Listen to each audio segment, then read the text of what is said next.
लोगों ने इस चैप्टर को वाइंड अप आज हमने करना है इंशाल्लाह ताला। अभी तक हमने ये सारा चैप्टर पढ़ लिया है। आज के इस लेक्चर में हम इसका लास्ट टॉपिक पढ़ेंगे, उसके साथ साथ हम इसकी एक्सरसाइज को सॉल्व करेंगे। उसके साथ साथ आपको मैं सारे इंपॉर्टेंट क्वेश्चंस बताऊंगी जो पास पेपर में आए थे, एंड हम इसकी एक्सरसाइज को भी सॉल्व करेंगे। तो वीडियो को एंड तक देखिएगा, इसे स्किप नहीं करना। तो अपना लेसन स्टार्ट करते हैं। हमारे टॉपिक का नाम है सेलुलर ऑर्गेनाइजेशन।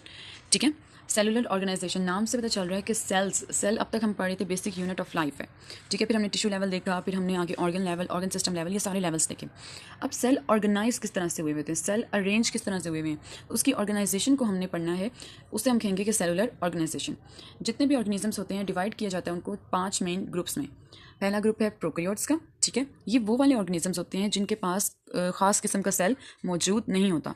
खास किस्म के सेल से मुराद एक ऐसा सेल नहीं होता जिसके अंदर एक खास किस्म का न्यूक्लियस हो, उस न्यूक्लियस के इर्द गिर्द मेम्ब्रेन भी हो।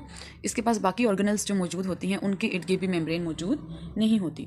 अच्छा, हम प्रोटिस्ट की बात करें, फंजाई की बात करते हैं, प्लांट्स और एनिमल्स। तो ये 5 मेन ग्रुप हैं मेजर, जिनका आप आगे फर्दर 5 किंगडम क्लासिफिकेशन में भी डिटेल से पढ़ोगे।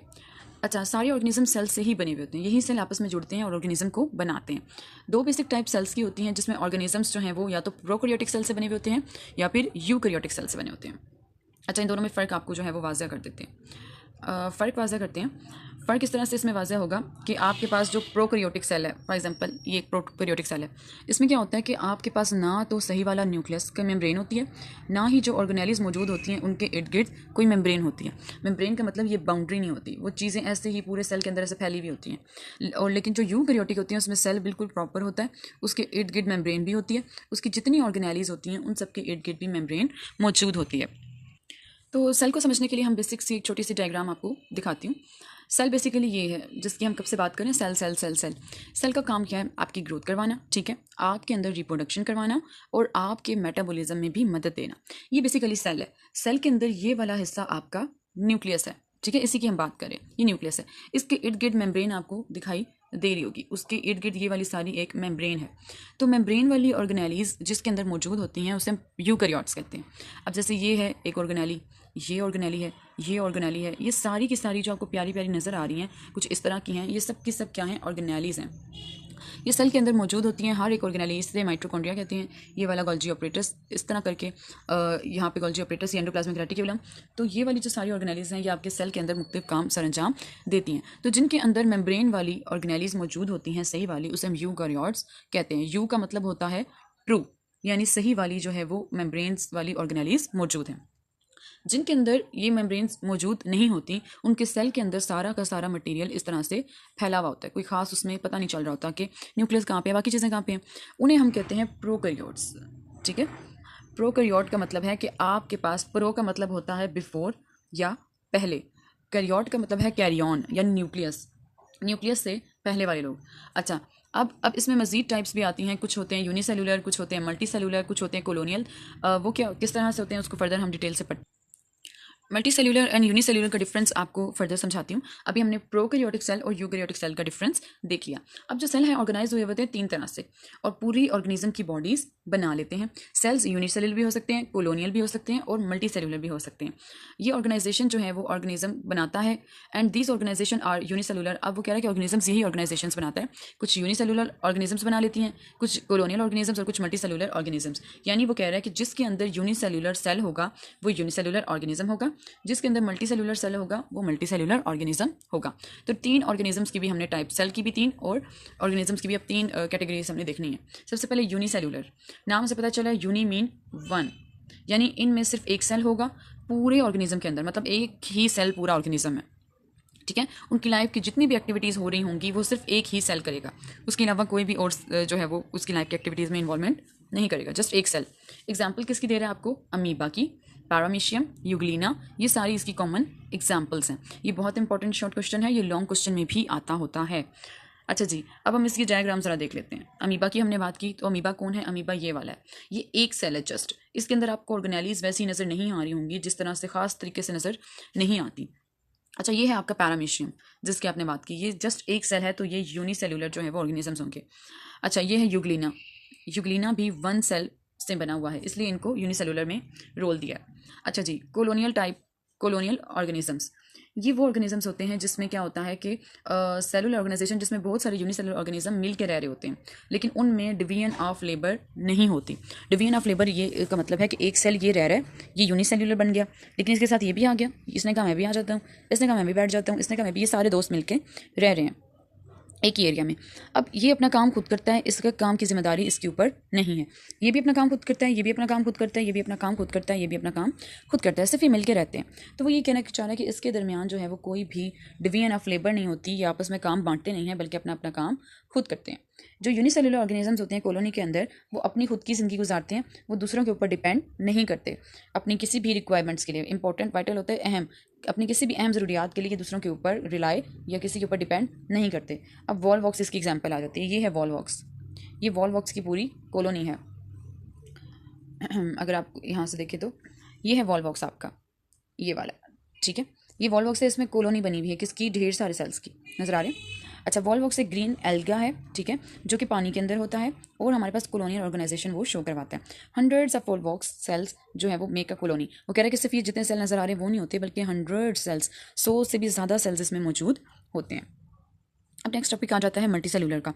मल्टी का क्या मतलब होता है, मैनी, यानी बहुत ज़्यादा, ठीक है। मल्टी मीन्स मैली। तो ये सेल्स ऑर्गेनाइज हुए होते हैं बहुत सारे। अब इसमें क्या होगा, एक सेल, दूसरा, तीसरा, चौथा, पांचवा, छठा, ट्रिलियंस ऑफ सेल्स जो है वो इसमें इन्वॉल्व होते हैं, और वही ट्रिलियंस ऑफ सेल आपके पास एक पूरे मल्टी सेलुलर ऑर्गेनिज्म को बनाते हैं। जैसा कि हमने ऊपर पढ़ा कि आपके पास जो है वो मल्टी सेलुलर में क्या होता है, जो सेल हैं वो मिल के क्या बना लेते हैं, टिश्यू। तो वो ये कह रहे हैं कि यहाँ पे सेल टिश्यू बनाएंगे, टिश्यू मिल के ऑर्गन, ऑर्गन मिल के ऑर्गन सिस्टम को बना देंगे। अब इसकी दो एग्जाम्पल्स आपको वो दे रहा है, कौन कौन सी, एक है आपका फ्रॉग और एक है आपका मस्टर्ड प्लांट। मस्टर्ड प्लांट और फ्रॉग ये हैं, ये फ्रॉग और ये मस्टर्ड प्लांट। अब ये मल्टी सेल्यूलर है। मल्टी सेल्यूलर का मतलब इसे आप आम आंख से भी देख सकते हो, इसमें न जाने कितने ही सेल्स आपस में जुड़े होंगे और फिर कहीं जाके पूरा ऑर्गेनिज्म डेवलप हुआ। तो अब अगर आप देखो तो इसमें भी कितने ही सेल्स इस तरह के अरेंज हुए हैं जिन्होंने इस पूरे बॉडी के स्ट्रक्चर को बनाया है। अगर ये सारा कुछ ऐसा ना होता तो फिर ये आपके पास मल्टी सेलुलर नहीं बल्कि यूनिसेलुलर कंसीडर किए जाते हैं। अच्छा, मस्टर्ड प्लांट को देख लेते हैं। मस्टर्ड प्लांट आपका, इसका साइंटिफिक नेम क्या है, ब्रासिका कैम्पेस्ट्रिस।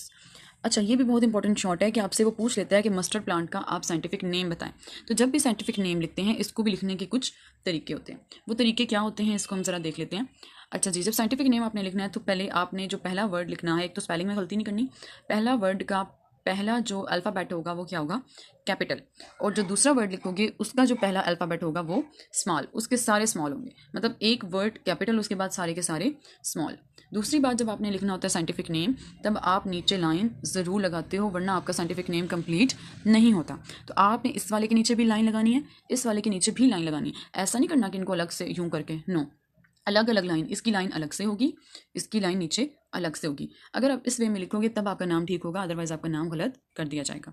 अच्छा जी, अब जो मस्टर्ड प्लांट है वो आपका सर्दियों में लगाया जाता है, और अपने जो बीज बनाता है वो कब बनाता है, जब सर्दियों का बिल्कुल इख्तिताम होने वाला होता है, एंड होने वाला होता है। इसकी प्लांट बॉडी को हम वेजिटेबल के तौर पे, हम अपनी सब्ज़ी के तौर पे या खाने के तौर पे हम इसको इस्तेमाल करते हैं।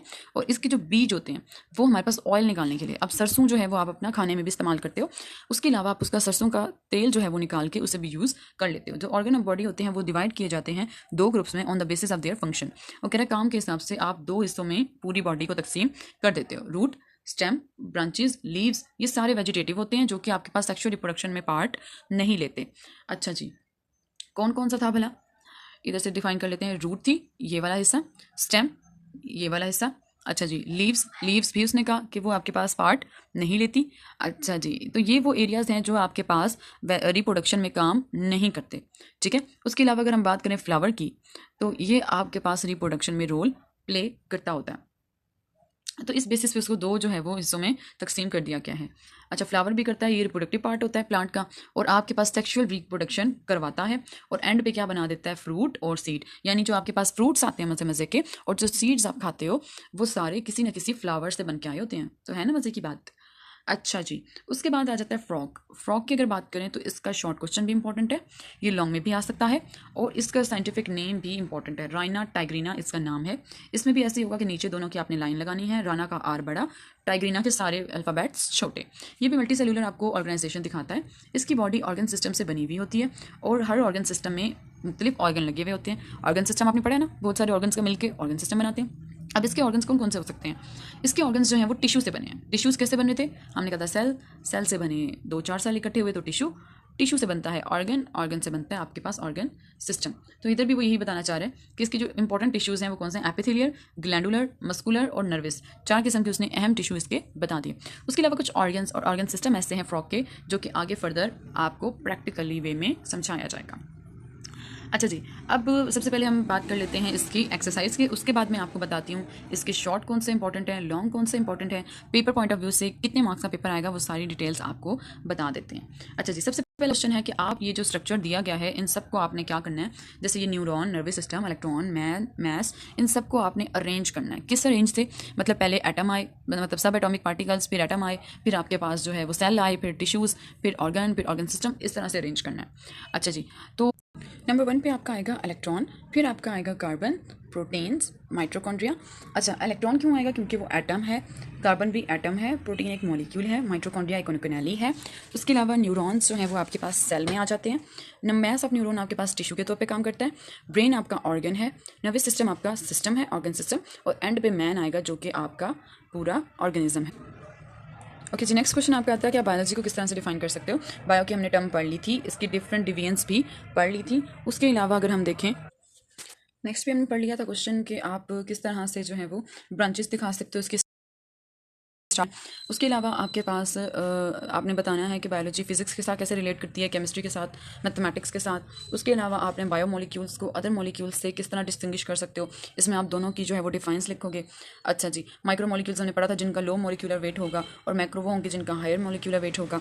उसके अलावा हमने लेवल ऑफ ऑर्गेनाइजेशन देखे थे। डिवीजन ऑफ लेबर क्या होती है कॉलोनी में, तो हमने बात की थी कि नो, इसका आंसर होगा नो।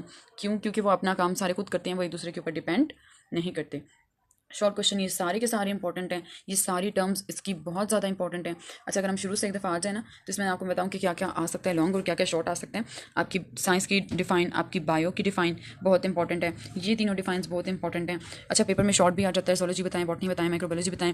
लॉन्ग भी आ जाता है कि आप जो है वो कोई सी 3 बता दें, कोई सी 4 डिफाइंस बता दें, या आपसे 5-6 की डिफाइंस पूछ लेगा।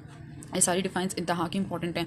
उसके अलावा आपका ये लॉन्ग आ जाता है कि रिलेशनशिप बायोलॉजी का दूसरी साइंसेस के साथ बताएं, तो आप इसमें 3 कोई सी बतानी है या कोई सी 4 बता दें। अच्छा, ये शॉर्ट इस तरह भी आ जाता है कि बायो इकोनॉमिक्स पे नोट लिखें, बायो जियोग्राफी पे नोट लिखें। उसके अलावा करियर्स बहुत इंपॉर्टेंट है कि कोई से 4 करियर्स बता दें। हॉर्टिकल्चर क्या होता है ये बता दें, फार्मिंग क्या होता है, फॉरेस्ट्री क्या होता है, बायोटेक्नोलॉजी क्या होता है। कुरान वाले में से नहीं आता कुछ भी। अच्छा, मुस्लिम साइंटिस्ट का आ जाता है कि 3 मुस्लिम साइंटिस्ट का बता दें कि वो क्या काम करते हैं, उनका अलग अलग नेम लिख के आ जाता है कि अबू सीना का क्या काम था वो बता दें। उसके अलावा जाबिर बिन हयान का क्या काम था वो बता दें। लेवल ऑफ ऑर्गेनाइजेशन पे लॉन्ग भी बन जाते हैं कि आप कोई से 5 लेवल ऑफ ऑर्गेनाइजेशंस बता दें, ठीक है, जिसमें सब एटॉमिक सबसे छोटे वाला, मॉलिक्यूलर, ये सारे ये किस तरह से शॉर्ट बनते हैं, मैंने अपनी पुरानी वीडियो में भी ये सारी बातें बताई हैं। उसके अलावा ये शॉर्ट में भी आ जाता है कि टिश्यू लेवल बताएं क्या होता है, ऑर्गन और ऑर्गन सिस्टम लेवल क्या होता है, टिश्यू लेवल की कोई एग्जाम्पल दे दें, ऑर्गेनेली की कोई एग्जाम्पल दे दें। वो आपसे 4-5 ऑर्गेनेलीज की एग्जाम्पल मांग लेगा, ये 4-5 लेवल बता देगा कि आप tissue level, organ level, organelle level, cell level, molecular level, इन सब की एक एग्जाम्पल बता दें। तो एग्जाम्पल्स को छोड़ना नहीं होता, जब भी आपको डिफाइन लिखो एग्जाम्पल साथ में इंसर्ट जरूर क्या करोगे, उसके बगैर आपकी डिफाइन अधूरी होती है। अच्छा जी, ये बहुत इंपॉर्टेंट शॉर्ट आ जाता है कि बायो जो है वो स्फीयर और कम्युनिटी में डिफरेंस बताएं। अच्छा, कम्युनिटी में और पॉपुलेशन में डिफरेंस बताएं, ये बहुत इंपॉर्टेंट शॉर्ट क्वेश्चन है जो बार बार आ चुका है। अच्छा जी, ये भी लॉन्ग आता है, सेलुलर ऑर्गेनाइजेशन पे नोट लिखें, ठीक है, उसमें 3 आ जाती हैं, यूनिसेलुलर, मल्टीसेलुलर और कॉलोनियल। कभी कभी वो पूछ लेता है कॉलोनियल को बता दें सिर्फ, कभी कभी कहता है सिर्फ मल्टीसेलुलर बता दें, कभी कभी सिर्फ कहता है यूनी और मल्टी में फ़र्क बता दें। अच्छा, उसके अलावा मस्टर्ड प्लांट, फ्रॉग, ये शॉर्ट और लॉन्ग दोनों की फॉर्म में आ सकता है। जब भी काम करना होता है पॉसिबली डायग्राम साथ में मस्ट बनाया करें। अच्छा, अगर अब मैं बता दूं आपको इसकी स्कीम क्या है, तो उस पर ज़रा गौर कर लेते हैं। अगर पेपर पॉइंट ऑफ व्यू से हम इस चैप्टर को देखें तो ये चैप्टर बहुत ज़्यादा इंपॉर्टेंट है। क्यों? क्योंकि इसमें से आपके एमसीक्यूज़ भी आने हैं, आपके शॉर्ट भी आने हैं, आपके लॉन्ग भी आना है। एमसीक्यूज़ ज़्यादातर देखा गया है कि आपके जो हैं वो क्या कहते हैं, टोटल इस चैप्टर में से कितने मार्क्स का पेपर आना है, 12 मार्क्स का। Time to time scheme change भी हो जाती है, लेकिन इसमें से ये तो आना ही है, ये तो चैप्टर मस्ट है आपका, ठीक है। तो मे बी मार्क्स 10 हों, 9 हो, 8 हो, टाइम टू टाइम, या फिर आपके जो है वो बोर्ड के हिसाब से भी टाइमिंग वो चेंज हो सकता है कि मतलब सरगोदा बोर्ड वालों में 12 नंबर का आ जाए, फेडरल वालों में 10 नंबर का आ जाए, तो मतलब ये चेंज थोड़े हो जाता है। अच्छा जी, उसमें पंजाब, रावलपिंडी, मतलब इन सब के डिफरेंट आ सकते हैं। अच्छा, ओवरऑल अगर हम देखें तो इसमें से 2 एमसीक्यूज़ आएंगे, ठीक है, 2 मार्क्स के। शॉर्ट क्वेश्चन नंबर जो 2 है उसमें से 3 शॉर्ट क्वेश्चन आएंगे आपके 2-2 नंबर के, यानी 6 नंबर टोटल आपके बन जाएंगे। एक लॉन्ग क्वेश्चन इसमें से लाजमी आता है जो कि 4 नंबर का होता है। तो अगर आप इस चैप्टर को पक्का कर लेते हो तो आपके 12 नंबर तो यहाँ से पक्के हो जाएंगे। तो ये चैप्टर जो है वो आपका इंपॉर्टेंट होने के साथ साथ इजी भी है। सिर्फ इसको आपने समझना है डिटेल में कि यहाँ पे क्या बता रहा है। कोई डिफाइन आपने स्किप नहीं करनी। ये मॉलिक्यूलर वाली आ जाती है, माइक्रोबायोलॉजी। उसके अलावा आपके पास यहाँ पे एक डिफाइन थी ये वाली, माइक्रोबायोलॉजी में और मैक्रोबायोलॉजी में क्या फ़र्क है। तो मतलब ये सारी defines paper point of view से बहुत ज़्यादा इंपॉर्टेंट है। मुझे डिफाइन ही नहीं मिल रही। चलो जी, कहाँ चली गई हो तुम? आ भी जाओ, आ भी जाओ, आ जाओ। ये आ गई। हेलो, कहाँ पे हो? अच्छा जी, ये वाली माइक्रोमोलिक्यूल्स और मैक्रोमोलिक्यूल्स, ये भी बहुत इंपॉर्टेंट है और इसके आपने एग्जांपल्स भी लिखनी है। चलें अब इसको फिंगर टिप्स पे कर लें इस चैप्टर को, क्योंकि ये बहुत मज़े का है और बहुत इंपॉर्टेंट भी है। और कनेक्ट रहिएगा, लाइक शेयर सब्सक्राइब कर दीजिएगा और अपना ख्याल रखें। नेक्स्ट वीडियो में आपसे मुलाकात होती है। बाय।